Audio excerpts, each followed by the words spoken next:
Welcome to Football Faith and Africa. Today I am going to be sharing with you few problems facing African football. Without delay,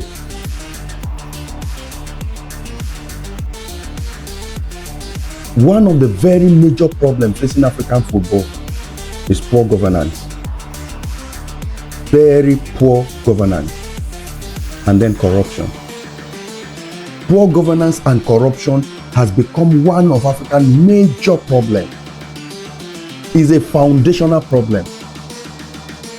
Mind you, when leaders lack integrity, infrastructure development or development generally suffers.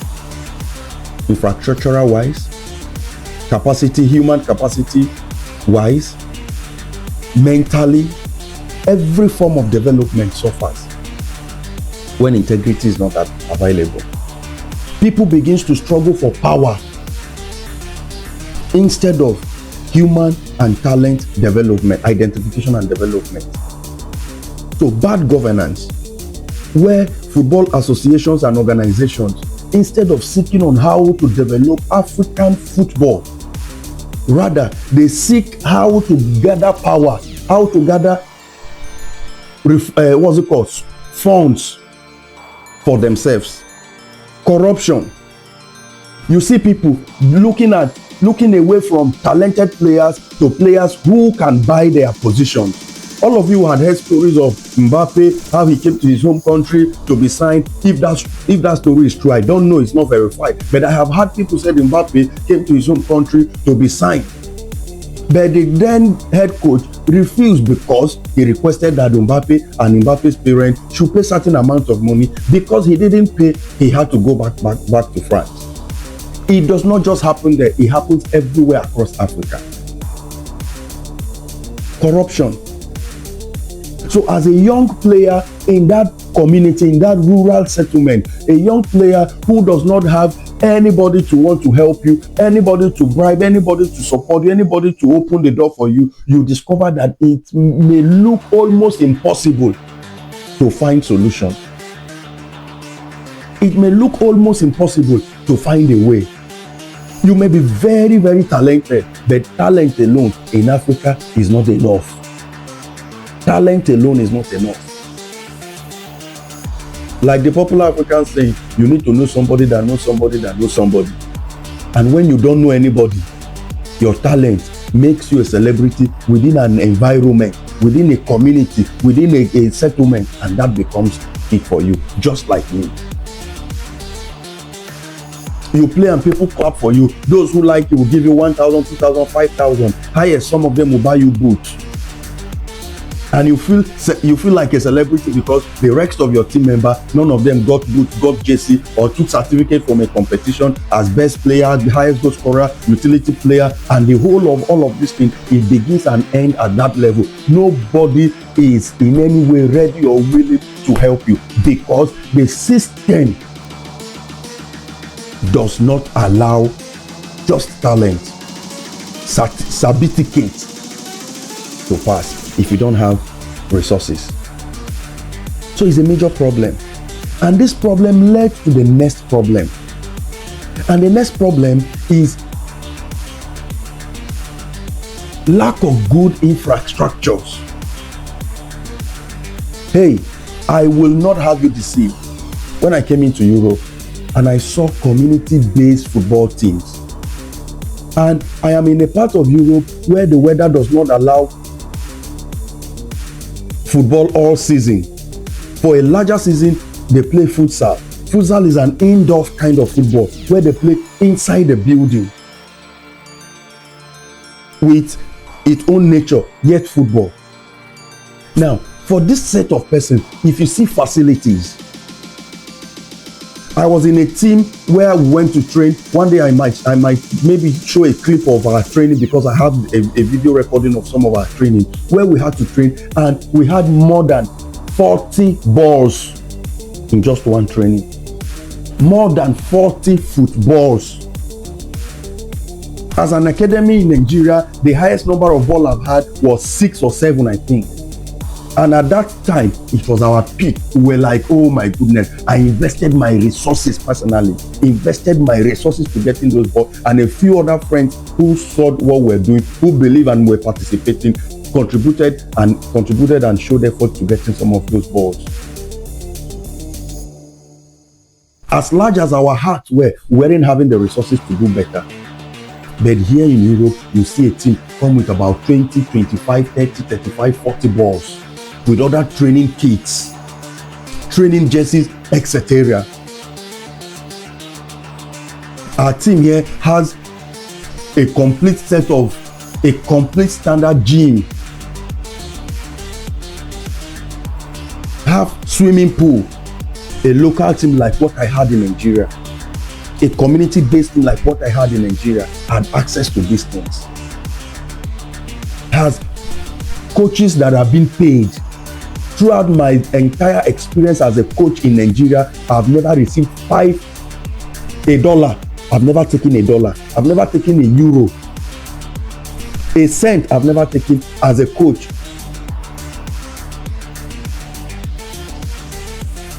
That is how bad it is. Now, whatever I am saying about myself as a coach does not begin and end with just me. It is like that for more than 1 million coaches across the continent of Africa, in Nigeria. Coaches that are that has the same status quo with me are numerous. People who are selfless. Many of the few that I had to work with so selfless that they go work somewhere else, use their salary they are earning to buy training bibs, training jerseys, boots for players. Do so much, put in so much energy, so much sacrifices, so much effort for the little that we have. So the government, whose policies does not incubate or what's it called, does not accommodate football development or youth talent skill development, made us work so much to get so little. Stadium standard not up to FIFA requirements. You go to some stadium, I'm sorry, I wouldn't want to mention names. You go to some stadium, even my own state stadium, if you look at it, it's a mess of itself. In the entire Nigeria, the largest black nation of the world, how many standard FIFA accredited stadiums do we have? Maybe one.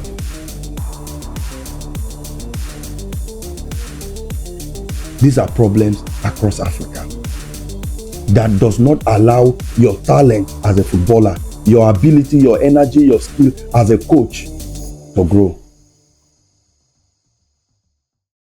So when you come with me, I am going to prefer solution because we are headed somewhere. I'm going to show you briefly what to do, how to do. So talking about this, another very major problem that we have in Africa is very poor grassroots structures. When I say structure, I am talking about football structure. Unlike Europe, my goodness God, you want to be a footballer, it is so identified as early as possible from your primary school days. You are identified as a footballer and they begin to groom you, they begin to teach you, by the time you are 10, 11, 12, you understand football technicalities, you understand football control, you understand football tactics, you understand football discipline, you understand football ethics. At 11, 12, no wonder players like Lamine Yamal and etc. are doing so well at so young age. How many Nigerian or African footballers who rose to stardom started at that age? How many would we see that are from Africa? You will realize there are none. If there are, maybe one or two. And I doubt. I'm trying to scan my head, I've not seen any.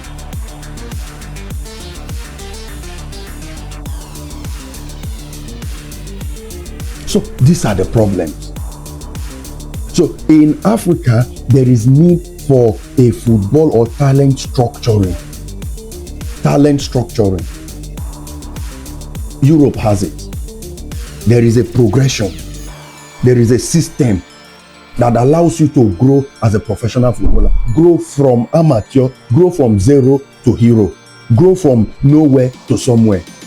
And you are aware of your progression. Just like the way we go to school, when you begin your primary school to your secondary school to the university, there is a system like that for footballers to grow and for every other career person to grow in their line of career. That does not happen. Many of us will play when a team has match, then they come to call you, go to play. You have injury, you come back home, you begin to treat yourself if you can. If you cannot, you retire like myself, who got retired but because of injury and etc. You bear your responsibilities yourself. You do it the way you know best to do it, and that leads nowhere.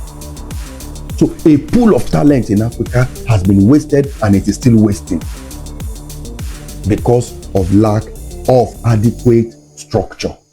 Lack of adequate structure, grassroots structure.